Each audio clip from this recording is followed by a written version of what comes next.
வணக்கம். அது பொதுவாக பாத்தீங்கன்னா வெயில் காலத்துல கோடை காலத்துல அதிகமாக தண்ணீர் பஞ்சம் ஏற்படும் என்ற சூழல் உருவாக சூழலில் அப்பொழுது கிட்டத்தட்ட பல ஆண்டுகளுக்கு ஆண்டுகளுக்கு முன்பாகவே பாத்தீங்கன்னா கூட்டு குடிநீர் திட்டம் வீராணம் கூட்டு குடிநீர் திட்டம் அறிமுகப்படுத்தப்பட்டு அது செயல்படுத்தப்பட்டு வருகிறது. இந்த நிலையில சென்னை கும்பகோணம் சாலையில் உள்ள பஞ்சமாதேவி என்ற இடத்துல பாத்தீங்கன்னா வீராணம் கூட்டு குடிநீர் திட்டத்திலிருந்து குழாய் உடைப்பு ஏற்பட்டு சுமார் 30 அடிக்கு மேல அந்த குழாயினுடைய தண்ணீர் மேல வரைக்கும் பீச்சடிக்கிற காட்சி தற்பொழுது வந்திருக்கிறது. தற்போது முதல் பதிவு காட்சியாக நம்ம இந்த இதை பார்த்து கொண்டிருக்கிறோம். கிட்டத்தட்ட இந்த குழாய் மூலயமாக பல லட்சம் மக்கள் பயன்படக்கூடிய இந்த கூட்டு குடிநீர் திட்டத்தில் வீராணம் திட்டத்தில் பாத்தீங்கன்னா மக்கள் பயன்படுத்தக்கூடிய குடிநீர் வீணாகும் காட்சி நம்ம வேதனை அளிக்கிறது.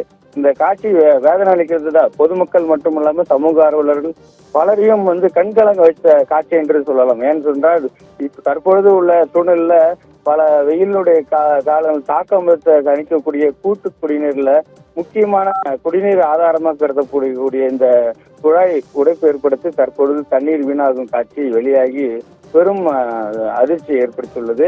தற்பொழுது இது குறித்து பாத்தீங்கன்னா பொதுப்பணித்துறைக்கு தற்பொழுதுதான் தகவல் தெரியப்பட்டுள்ளது என மாவட்ட வட்டாரங்கள் தெரிவிக்கப்பட்டுள்ளன.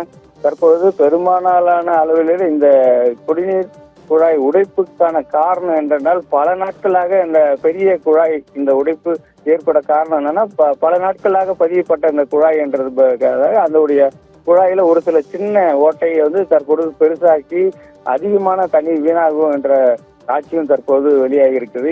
இதனுடைய சரி செய்யும் பணிகளை பொதுப்பணித்துறையிலையும் கூட்டு குடிநீர் திட்டம் செயல்பட்ட இதுவும் அவங்க அனைவரும் செயல்படுறதுக்கான முன்மொழிவு ஏற்பட்டிருக்காங்க. தற்பொழுது நம்மளுடைய சத்தியம் செய்தி வாயிலாக தற்பொழுது இந்த செய்தி வெளியாகி தொடர்ந்துதான் தற்பொழுது மாவட்ட நிர்வாகம் சார்பில் அதிகாரிகள் அங்கு விரைந்து உள்ளதாகவும் ஒரு தகவல் ஏற்பட்டுள்ளது.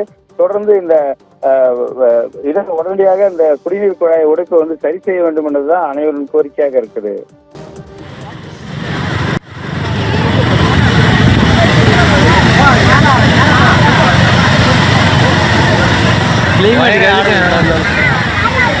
கிளைமேட் எதுக்கும் பயங்கரமா இருக்கு.